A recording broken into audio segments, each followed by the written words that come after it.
Check it.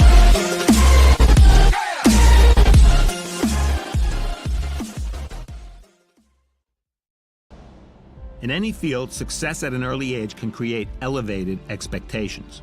A couple of years ago, ADRIEN BRONER became the second youngest fighter to win world titles at 4 different weights. As a result, I've never questioned his boxing talent, but at times, that exceptional talent has been overshadowed by legal issues, failures to make weight, and disturbing behavior. Broner is about to turn 28, so there's still time for him to focus on his ring future. But at this point, he's more an enigma than the superstar some projected him to be. A native of Cincinnati, Broner turned pro at 18. He won his first 21 bouts, then in 2011 captured a vacant world title at super featherweight. After making one defense, he vacated the title on the scale, but quickly won a world title at lightweight.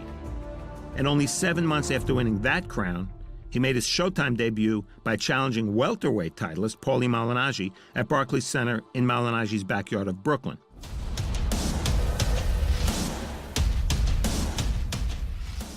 Broner was 26-0 and still only 23 years old. He wasn't just accelerating, he was approaching the speed of sound.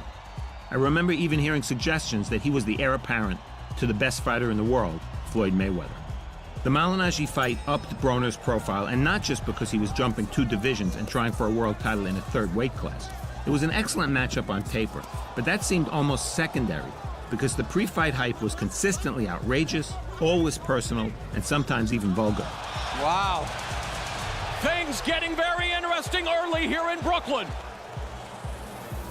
As it turned out, the fight by itself was pretty damn good. Left hook to the body and a left hook upstairs by Broner. A recurring theme in Broner's fights has been slow starts. This came close to costing him against Malignaggi, who in the first half simply outworked Broner. The volume punching by Malignaggi continues. Credit Broner, a natural counterpuncher, for adjusting. He accelerated in the later rounds, Clearly the momentum in this fight swinging to ADRIEN BRONER. landing the hardest shots, and took the title by split, but deserved decision. Broner was a Triple Crown champion, having won world titles at 130 pounds, 135, and 147.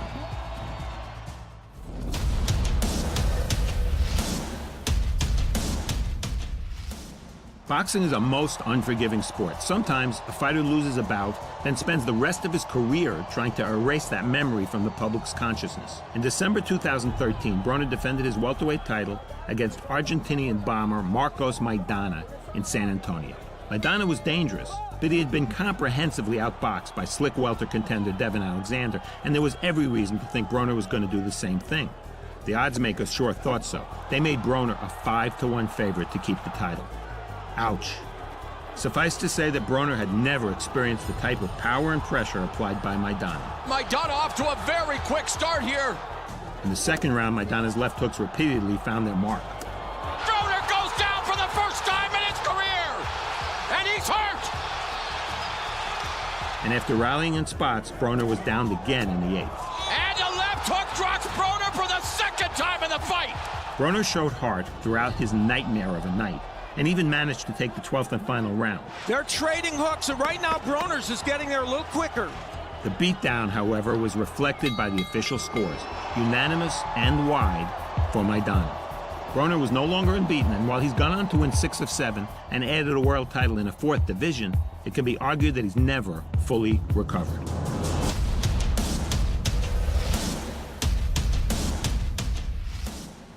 One question Broner had to ponder after his loss to Maidana was what division was best for him.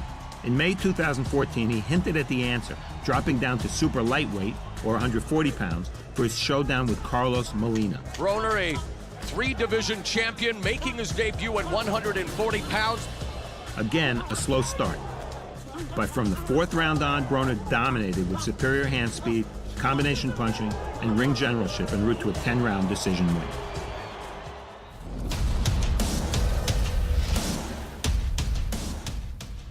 Next up was a homecoming, Broner's first fight in Cincinnati in more than 2 years.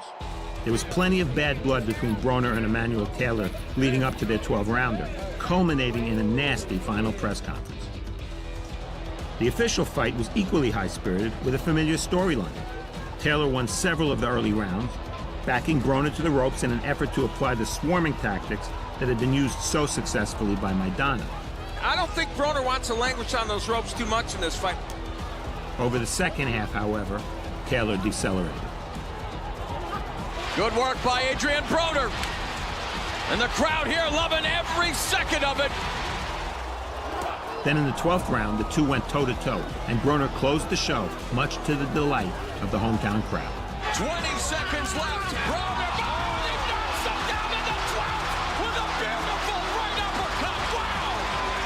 Adrien Broner punctuating a terrific performance with that exclamation point right in the dying stages of the fight.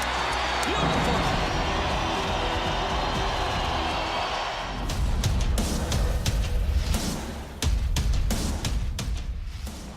Two fights and 9 months later, Broner upped the level of his opposition by taking on Shawn Porter in a catchweight bout halfway between super lightweight and welterweight.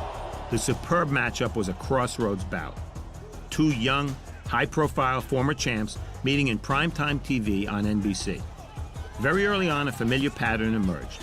Faced with an opponent who wasn't setting a quick pace, Broner produced a low punch output. And shortly after, when the naturally physical Porter began to chug forward and force infighting, Broner responded mostly by holding. It wasn't a pretty fight, but whatever effective punching there was, it was done by Porter. Finally, 10 seconds into the final round, Broner made Porter pay for his aggressiveness with a perfect shot. But even a 10-8 round couldn't help Broner's cause, and Porter won by unanimous decision.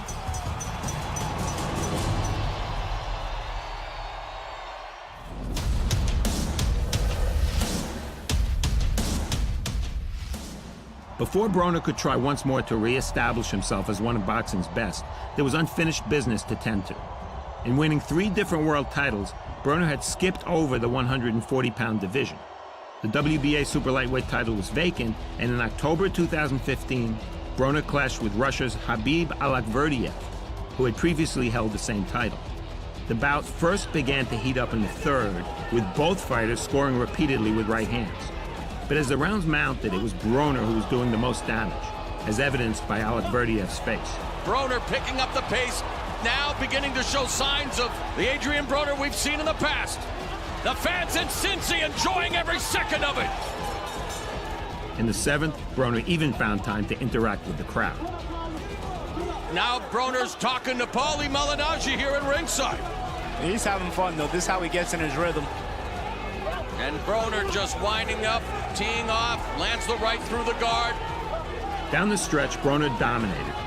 Adrien Broner trying to close the show in front of his hometown crowd. Good body shot indeed in the right hand. Left hook, right uppercut.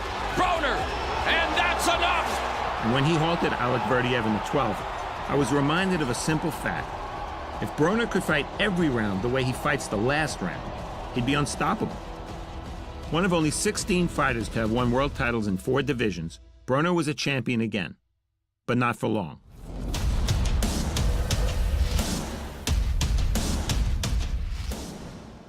Before what was scheduled to be his first defense, a battle in Washington, D.C. with Ashley Theophane, Broner scaled a ½ pound over the super lightweight limit. Oddly, he made no attempt to shed the ½ pound, instead electing to relinquish the title on the scale. Oh, and a nice shot with a right hand by Broner. He thinks he's got something here. He throws a flurry to try and get him out of there. Broner ultimately proved too strong for the willing and competitive Theophane, wearing down his British opponent with hooks to the body. Does Broner sense the same thing? He closes in into the corner. And another right hand lands. Theophane can't see it, can't stop it, and Broner goes for the kill. And that's it. Despite the protest of Theophane, the match was halted in the 9th round. Broner left the ring a winner, but without a title belt. For that matter, of the 4 world titles Broner has held, he's lost only 1 in the ring.